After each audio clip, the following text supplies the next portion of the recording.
Welcome to My SoberTruth, the podcast where we talk about the issues that are holding you back from flourishing in your life. This is where we break the chains of fear and resentment while learning to live in gratitude, how to stay focused and keep your life on a positive track even in the face of adversity.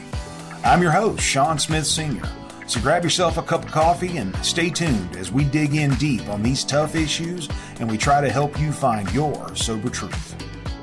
Just want to take a minute and talk to you this week about pause. I know that sounds like such a rock and roll kick butt topic to be talking about, but what I'm talking about is the amount of pause that I have in my life between thought and action. Wow, this is a huge topic. There's a saying that goes around in recovery circles that I really like, and it says the amount of recovery in my life is directly related to the amount of pause that I have between thought and action. If I stop and think about that, boy, does it really hit me hard. Because it's really true for me. When I'm able to control my impulses and I have that pause, I can stop and think for just a second before I blurt out whatever's on my mind. Man, does my life go a lot smoother when I can take that second to ask myself, does this matter? Does this need to be said? Is this going to be helpful in any way? Maybe it's criticism and you might know that it's going to hurt someone. Maybe I do know that this could hurt someone's feelings, and that doesn't necessarily mean that I shouldn't say it. What it does mean is that maybe I should do a double take on how I say it and how I present it. Because I don't have to be mean about it. I don't have to be hurtful about it. I can still say it, still get my point across without being a butt about it. So I'm not really very good at this. At least I haven't been in my whole life. I'm a whole lot better at it now than I used to be. But what I can tell you is that pause gives me the ability to make decisions. When I act on impulse, I'm not making decisions. I'm just blurting out whatever's on my mind. When I think about something and make a decision, instead of just going with the flow and doing whatever, my life gets better. And the more decisions that I make, the more that I really think about what I'm doing and what I'm saying before I say or do it, the better my life gets, the better my friendships and relationships get. It's a really funny thing how this happens and how it works. But I can just tell you that working on this one thing in my life really helps free me up from having to correct myself or deal with how my behavior affects others. It also helps me to not have to worry so much about making amends, about having to tell someone I'm sorry because I said something mean or said something hurtful, or maybe hurt someone's feelings that I didn't mean to hurt.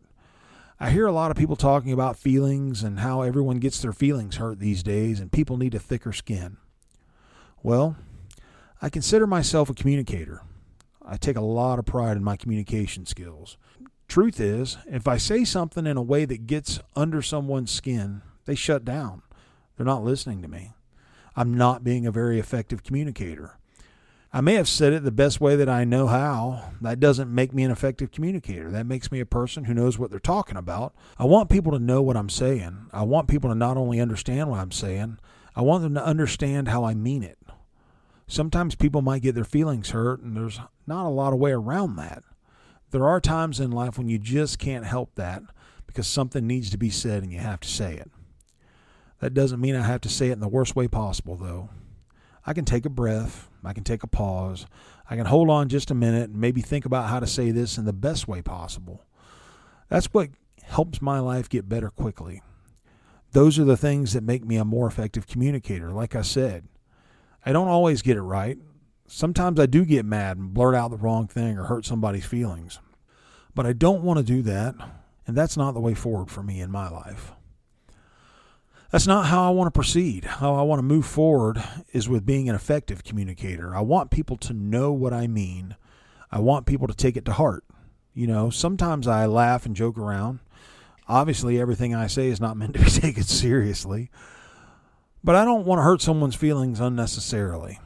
There are times that, especially if someone else is being mean to me, that maybe communication isn't even the thing I need to worry about.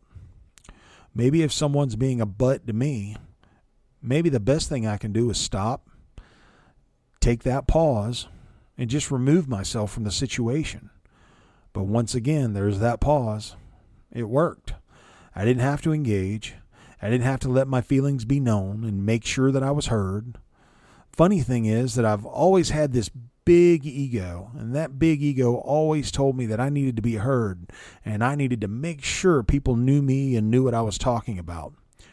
But the more self-confidence I get, as opposed to ego, the less I really have to worry about what other people think about me. The less I care. If I know what I have to say is going to be over the top of where the person I'm communicating with is in their journey, or maybe it's over the top of where they are at the moment.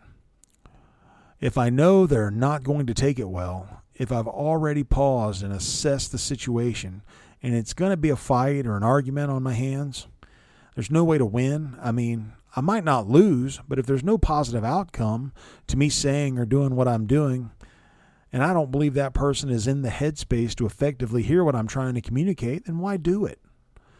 I'm trying to move my life forward in a positive way. I'm not trying to take steps backwards.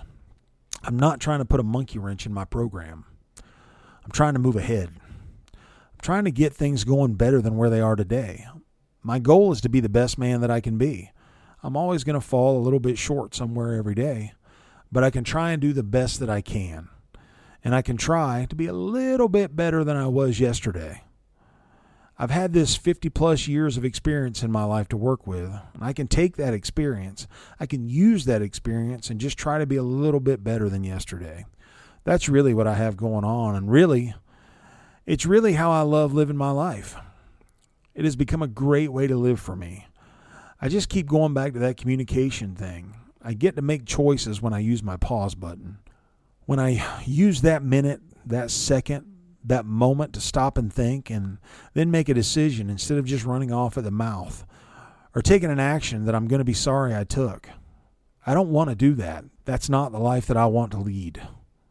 So it's a work in progress, and I'm trying hard every day, and I want to get better and better at this way of living.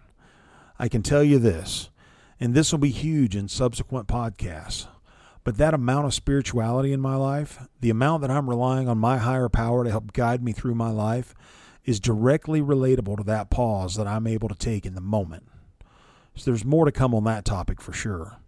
I'll leave you with this parting thought. The next time you have an opportunity to say or not say something, take that pause.